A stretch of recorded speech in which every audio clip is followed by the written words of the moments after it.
বন্ধুরা চলে এসে আজকের ভিডিও নিয়ে। প্রথমে দেখতে পাচ্ছ আছে সাদা ভাত, তার সাথে নিয়ে নিচ্ছি একটা ডিম সিদ্ধ, আর সাথে নিচ্ছি একটা বেগুন ভাজা, আর তার সাথে নিচ্ছি এই যে টমেটো ক্যাপসিকাম দিয়ে মসুর ডাল। দেখো তো কালারটা কেমন এসছে, ভালো লাগছে কিনা অবশ্যই জানাবে। এটাতে 5 ফোড়ন দিয়েছি। আর এইবার হচ্ছে শো স্টপার চিংড়ি মাছ আর ফুলকপি দিয়ে লাল লাল টমেটো দিয়ে, পাকা টমেটো দিয়ে করেছি আজকে। আর এর মধ্যে দিয়েছি ধনে গুঁড়ো, জিরে গুঁড়ো। আমি কিন্তু কোনো রেড চিলি ইউজ করিনি, কাশ্মীরি লঙ্কার গুঁড়ো ইউজ করিনি, আর এটাতে গরম মশলাও দিইনি।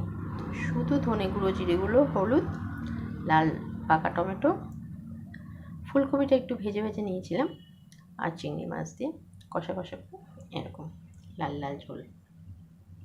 কিন্তু বেশি তেলও লাগে না, কষাতে কষাতে যা তেল ছাড়ে, আর অল্প একটু মাছ ভাজতে আর ফুলকপিতে যা তেল লাগে। দেখো তো বন্ধুরা কেমন লাগলো আজকের রেসিপিটা, অবশ্যই জানাবে। আর হ্যাঁ, ডাল আর চিংড়ি মাছ ফুলকপির তরকারিটা কেমন লেগেছে, কালারটা কেমন লেগেছে অবশ্যই জানাবে। এটা কিন্তু কোনো লঙ্কার গুঁড়ো নেই। Bye bye.